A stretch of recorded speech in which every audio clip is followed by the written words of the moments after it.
नमस्कार, स्वागत है आपका हमारे चैनल पर। न्यूज 18 इंडिया के पत्रकार अमन चोपड़ा को लेकर कांग्रेस के प्रवक्ता पवन खेड़ा ने किया है ट्वीट। आपको बता दें कि पवन खेड़ा ने ट्वीट कर कहा है कि अमन चोपड़ा की डिबेट में अब नहीं जाएगा कांग्रेस का कोई भी प्रवक्ता। जिसके बाद जहां एक तरफ भारतीय जनता पार्टी अब हमलावर है कांग्रेस के ऊपर, तो वहीं दूसरी तरफ देश की जनता भी इस पूरे मामले को लेकर कर रही है कांग्रेस की घेराबंदी और पूछ रही है राहुल गांधी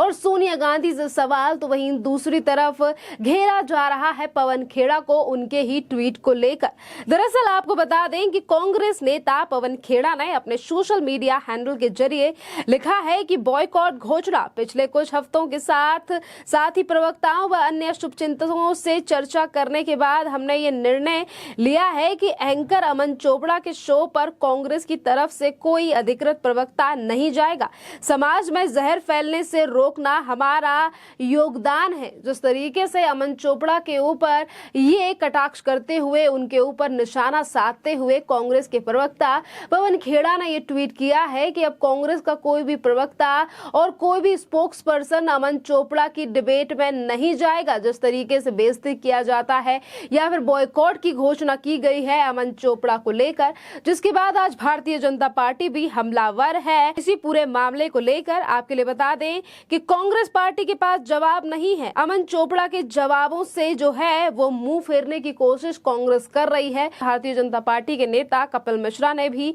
इस पूरे मामले पर जो है जवाब दिया है पवन खेड़ा को। कपिल मिश्रा ने लिखा है कि कांग्रेस अमन चोपड़ा के डिबेट में नहीं जाएगी क्योंकि बकरीद में बच जाओगे तभी तो अमन चोपड़ा के सवालों का जवाब दोगे। कांग्रेस वहीं जाएगी जहां मुहर्रम में नाच होगा। इस तरीके से जो है वो निशाना साधा गया है भारतीय जनता पार्टी की तरफ से कांग्रेस के नेता और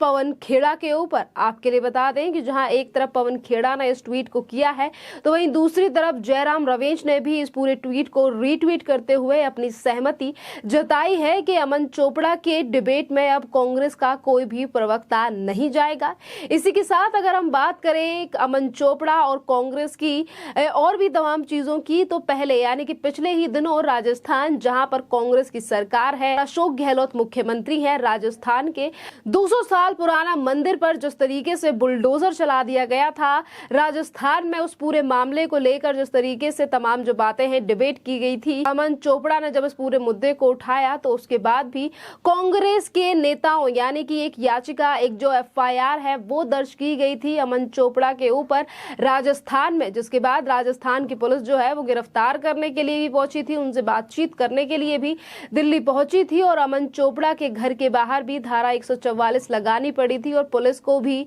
वहां पर भेजना पड़ा था। यानी कि कांग्रेस जो है वो किस तरीके से अपनी निजी दुश्मनी है वो टीवी पत्रकारों से निकाल रही है जब उनसे कोई भी सवाल पूछा जाता है। और शायद इसी के चलते आज जो कांग्रेस के नेता हैं पवन खेड़ा है, उन्होंने इस तरीके से ट्वीट लिखा है कि अब अमन चोपड़ा की डिबेट में कोई नहीं जाएगा और बहिष्कार का ऐलान करते हुए उन्होंने इस तरीके से जो चीजें हैं वो लिखी हैं। और इस पूरे मामले पर जहां भारतीय जनता पार्टी ने अब निशाना साधा है कांग्रेस के ऊपर, तो वहीं देश की जनता भी उसी ट्वीट के नीचे अपनी अपनी राय रख रही है और कांग्रेस के बड़े आला कमानों से पूछ रही है सवाल। आपको बता दें कि ज्योति त्रिपाठी नाम की यूजर हैं, उन्होंने लिखा है कि जब डिबेट नहीं जीत पाते तो ये फैसला लेना ही पड़ेगा कि आप लोग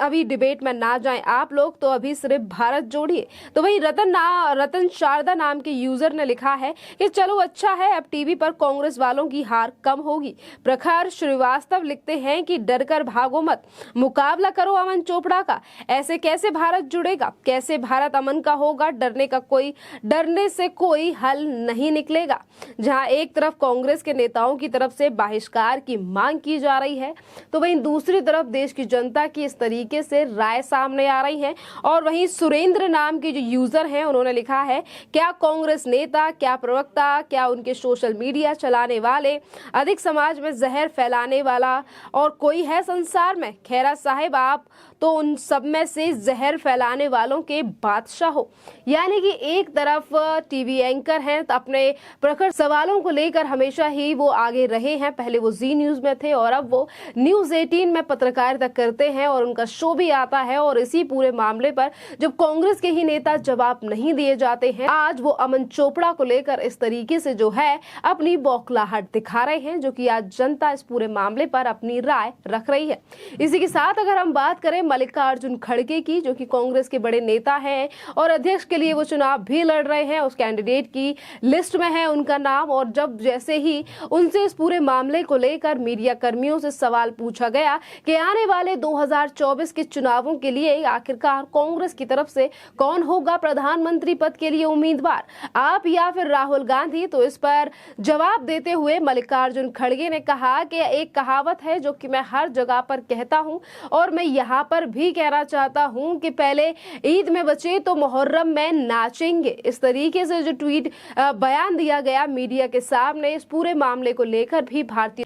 जनता पार्टी हमलावर है कांग्रेस के ऊपर। और मल्लिकार्जुन खड़गे के इस बयान को लेकर जहां एक तरफ शहजाद पूरावाला, जो कि भारतीय जनता पार्टी के राष्ट्रीय प्रवक्ता है, उन्होंने इस पूरे मामले पर अपनी राय रखते हुए कहा है कि कांग्रेस ने इस तरीके से मुसलमानों का अपमान किया है, क्योंकि जिस मुहर्रम में वो नाचने की बात कह रहे हैं और ये कह रहे हैं कि पहले ईद में बचेंगे तो मुहर्रम में नाचेंगे। मुहर्रम कोई नाचने वाला कोई फेस्टिवल नहीं होता है, वो मुसलमानों के लिए मातम का दिन होता है। जिस तरीके से वो मुहर्रम में ताजिया निकालते हैं, इस पूरे मामले पर जो है आज एक तरफ भारतीय जनता पार्टी तो वहीं दूसरी तरफ देश की जनता की तरफ से भी मल्लिकार्जुन खड़गे को लेकर लगातार बयानबाजी जारी है। और वहीं दूसरी तरफ कांग्रेस अपनी एक अलग ही रार लेकर निकलकर सामने आई है कि एक तरफ अमन चोपड़ा की डिबेट में नहीं बैठेंगे, तो वहीं दूसरी तरफ भारत जोड़ो यात्रा को लेकर भी 2024 के मिशन की तैयारी जो है वो कांग्रेस की तरफ से की जा रही है,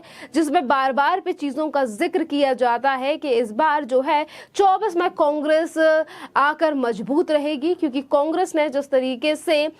तमाम ज्यादा अगर हम बात करें तो 54 से ज्यादा सालों तक कांग्रेस ने देश पर राज किया है, पर आज कांग्रेस जो है वो देश के कई राज्यों से धीरे धीरे करके विलुप्त होती जा रही है। और आज कांग्रेस को सशक्त और मजबूत करने के लिए कांग्रेस की तरफ से जो यात्रा है, जिसकी शुरुआत की गई है 6 सितंबर से और अब 1 महीने से ज्यादा हो चुका है, जिसमें राहुल गांधी के साथ तमाम और जो नेता हैं वो भारत जोड़ो यात्रा का नाम लेकर यात्रा कर रहे हैं। जहां एक तरफ भारत जोड़ो यात्रा को लेकर भी सवाल उठाए जा रहे हैं कि करोड़ों जो है वो भारत जोड़ो यात्रा में लगाए जा रहे हैं और किस तरीके से राहुल गांधी जो है वो ज्यादा समय जो है वो केरल से और तमाम जो राज्यों में वहां बिता रहे हैं, तो आखिरकार भारतीय जनता पार्टी की जहां सरकार है वहां क्यों नहीं जा रहे हैं। तमाम ऐसे सवाल हैं जो कि आज भारत जोड़ो यात्रा को लेकर देश की जनता की तरफ से उठाए जा रहे हैं इस पूरे मामले को लेकर। तो वहीं दूसरी तरफ कांग्रेस के जो तमाम नेता हैं, एक तरफ इनकी अंतरकलह देखने के लिए आ रही है सामने कि जिस तरीके से अंतरकलह के चलते ही कभी अध्यक्ष पद के लिए देखी जाती है रार, तो वहीं दूसरी तरफ राजस्थान में भी एक अलग ही सियासी जो मंथन है वो चल रहा है मुख्यमंत्री की कुर्सी को लेकर, और वहां पर भी कांग्रेस में हो चुकी है दो फाड़। और उसके बावजूद अगर कांग्रेस से पूछे जाते हैं मीडिया कर्मियों या फिर पत्रकारों के द्वारा सवाल, तो कभी वो कहते हैं कि आर भारत के पत्रकारों को नहीं देना जवाब, तो कभी वो न्यूज 18 के पत्रकार अमन चोपड़ा के सवालों से भागते हुए करते हैं बहिष्कार की मांग। और आज यही पूरे जो सवाल जवाब है, चीजें हैं, वो देखी जा रही है सोशल मीडिया पर कांग्रेस के खिलाफ देश की जनता के द्वारा। खैर, इस पूरे मामले पर आपकी जो भी राय हो आप हमें कमेंट करके जरूर बताइए। धन्यवाद।